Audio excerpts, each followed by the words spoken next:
prose fiction. First of all, let me tell you what are the subgenres of prose fiction. That will kind of help you to make an estimation of what do we mean by prose fiction. So the subgenre of prose fiction are novel, short story, novella. Almost all of you are already aware of the first subgenre, which is novel. And that also helps you to visualize what we might mean by prose fiction. So prose fiction is what we call a novel of any size in any language. And then a short story, many of you are aware of that. If not short story, you are aware of a story, all right? And then a novella. What are the differences among them? Novel is a fictional narrative of a size which can be published as an independent book. So it is a bigger story. It is a lengthier story. Is there any fixed page number? No, there is no fixed number of pages as such. But a story lengthy enough to be published as an independent book. Examples are War and Peace by Tolstoy, which is said to be one of the best novels in history. And then Ulysses by James Joyce, an Irish writer, and Pride and Prejudice by Jane Austen, who was an English novelist. I will share everything with you. You don't have to take everything down.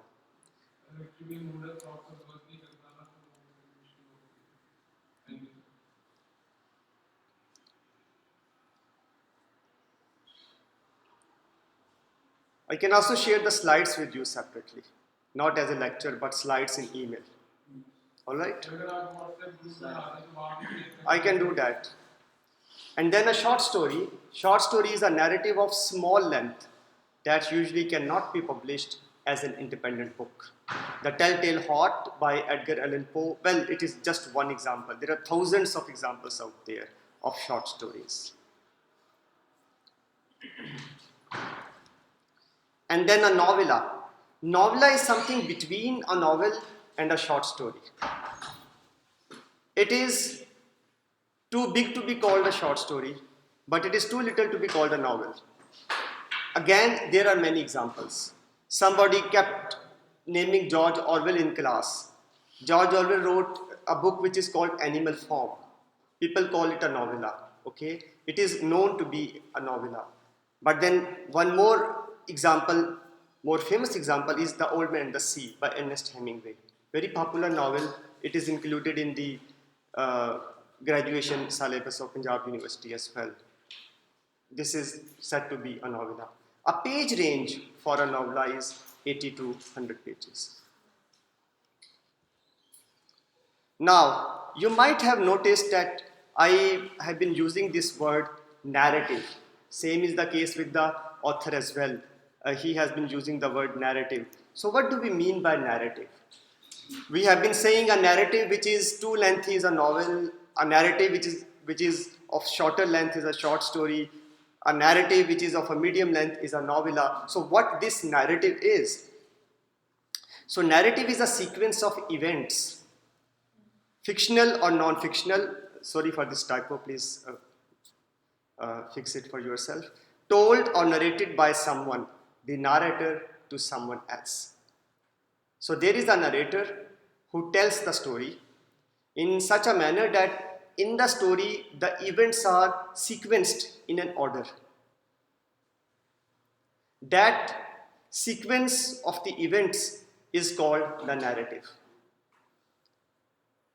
The person to whom the story is told is called narratee. And this whole business of narration is called narratology. You won't come across the word narratology very often, at least in this course. But at least you should know that the study of narration is called narratology, just as study of life is called biology. All right? Sir, narrative. Say it again. Narrative. Oh, so narrative is the person to whom the story is narrated. Usually, the reader is the narrative. Okay. And narrator is the person who is telling the story, who is narrating the story, or who is narrating the sequence of the events. So there are types of narratives. So what we understand is that, that narrative is an essential component of a novel. Narrative is an essential component of a short story, and narrative is an essential component of a novella. In other words, narrative is an essential component of a prose fiction. Are you getting this? So a prose fiction can be classified into three types: a novel, a short story, a novella. Three of them are narratives of different lengths. Okay? So but novella में क्या difference है? So novella is a narrative of a medium length. That is what we just discussed. Now, narrative also has its types. Not all narratives are similar. You know, for novel, novella, and short story, difference is that of length. So not much technical difference. There is technical difference, by the way, but not much. But when we look at the types of narrative, then types of narrative have technical differences. So these are the four types of narratives that we usually come across in a novel or novella or short story. First one is called meta-narrative. The second one is called epistolary. Third one is called free indirect discourse or free indirect style. And then finally, third person narrative. So a little more detail about them. A meta-narrative, the first one. A story that accounts for the story. Sometimes we read a story or a novel, or we read a narrative in which the writer explains the story itself. The writer herself explains the story as well. You know, story is a piece of fiction, all right? But when we start reading the story, the writer of the same story starts telling you about the story itself. She or he describes for you what the story is about. This practice is called meta-narrative. One thing is narrative, and meta means about. So meta-narrative, a narrative which is about narrative. Now, the stories we read nowadays do not have this kind of practice. You know, it's not, meta-narrative is not practiced much these days. But in classical novels of 1600, 16th century, 17th century, 18th century, the novelists often used meta-narrative. That is why we should be aware of what meta-narrative is. Here is one example. The example is from Jonathan Swift's Gulliver's Travels. Are you aware of this narrative? Have anybody who has watched this movie? You can watch its movie, it is available. Good. Okay. So, well, I'm sure you're aware of the story. You are aware of the story. It is that story, you know, about a man who goes on a voyage, you know, and his ship wrecks, and he happens to no, that is different one. But let me continue. And he happens to reach an island where he finds people of 6-inch size. Yes. Okay, and then he happens to reach another island where people are of huge size. Okay, so that is the story. It's a famous narrative. Now, this narrative, the novel, original novel, starts like this. Now look at this paragraph. Anybody would like to read it loud? Please go ahead. The author of these travels, Mr. Lemuel Clifford, is my ancient and intimate friend. Okay, hold on. Now, the novelist's name is Jonathan Swift. This one. This is the novelist. Gulliver is a character in the novel. Now, look at this line, this sentence which has just been read. The author of these travels, Mr. Lemuel Gulliver, is my ancient and intimate friend. Who is writing this paragraph? Not the character. Gulliver did not write this paragraph. The author, Jonathan Swift. Now, Swift is writing about whom? He is writing about the character. Now, it is before the story begins, you find this description over there.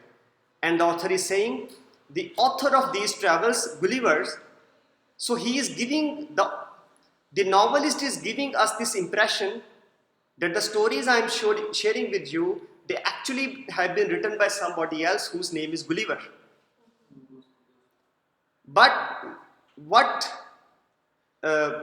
Jonathan Swift is saying over here is also a fiction. That is not true what he is saying. It is also a fiction. So like third person narrative. So that Third person narrative. his purpose is to give credibility to the account. He is giving us this impression that somebody actually went. Yes, you are right, it will be third person narrative. That is true, that will be the outcome. But at this place, this is an example of meta narrative. So the writer of the novel, which has not started yet, the writer of the novel is telling something about the novel itself, about one of the characters. This practice is called meta narrative. And then he continues, there is likewise some relation between us by the mother's side. Actually, there is no relation. Gulliver is just a fictitious character in the novel, okay? About 3 years ago, Mr. Gulliver, growing weary of the concourse of curious people coming to him at his house in Radbury, made a small purchase of land with a convenient house near Newark in Nottinghamshire, his native country, where he now lives retired, yet in good esteem among his neighbors.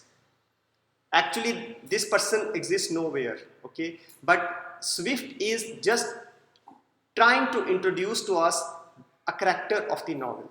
This practice is called meta-narrative. Epistolary.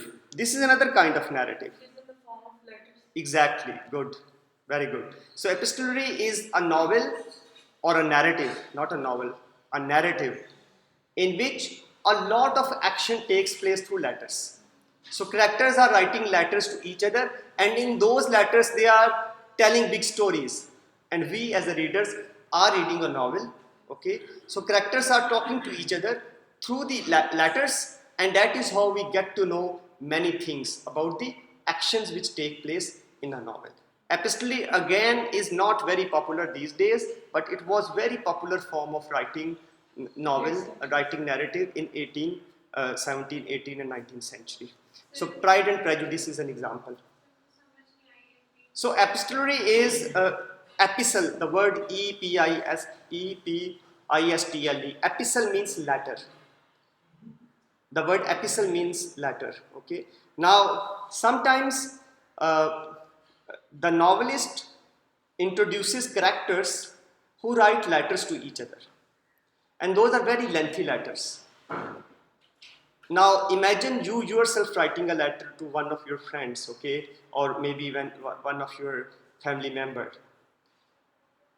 And you keep telling about the situation which is surrounds you, which is around you.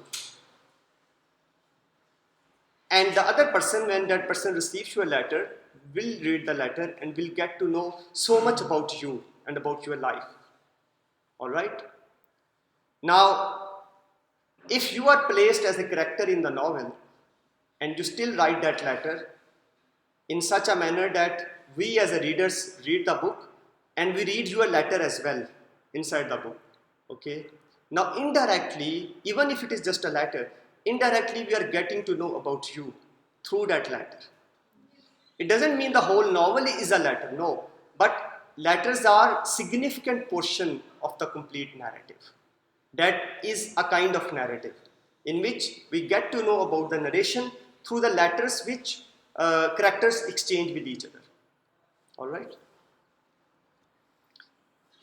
And then free indirect discourse or free indirect style. This is one of the most common styles of writing. Let's read this example first.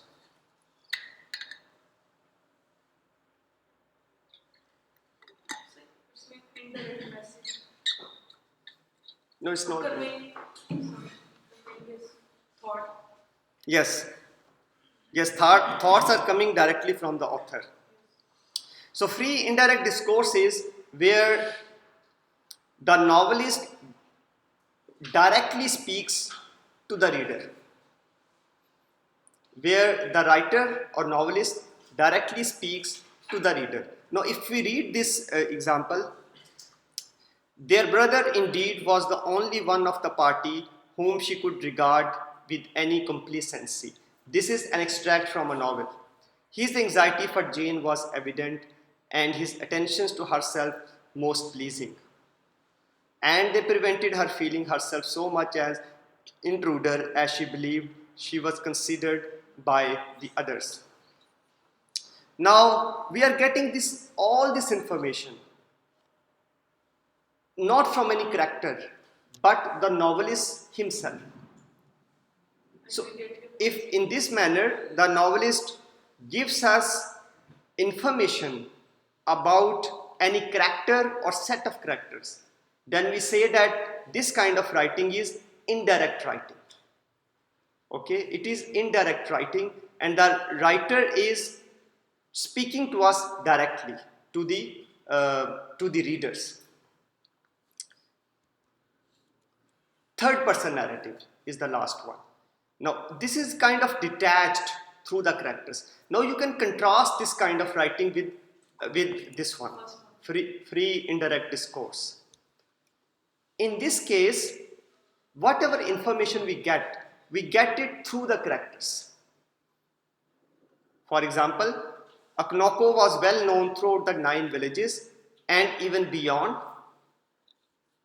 His fame rested on solid personal achievements. As a young man of 18, he had brought honor to his village by throwing Emelinze the cat. Emelinze was the great wrestler who for 7 years was unbeaten from Umu to Mubino. He was called the cat because he would never touch the earth. It was this man that Akonko threw in a fight which the old man agreed was one of the I think this is a typo. Since the founder of their town engaged the spirit of the wild for 7 days and 7 nights. Now look at this part of it.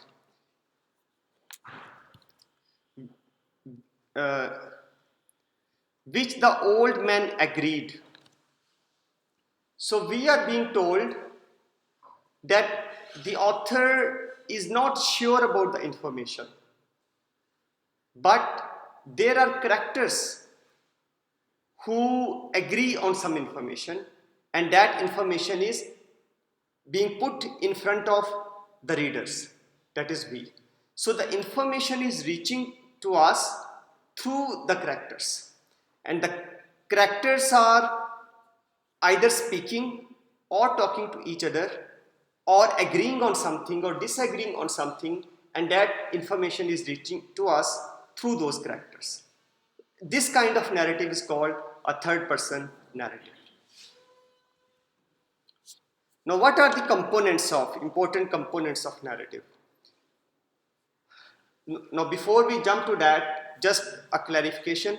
A narrative is possible both in prose form and verse form. Historically, we find many of the narratives which were in verse form.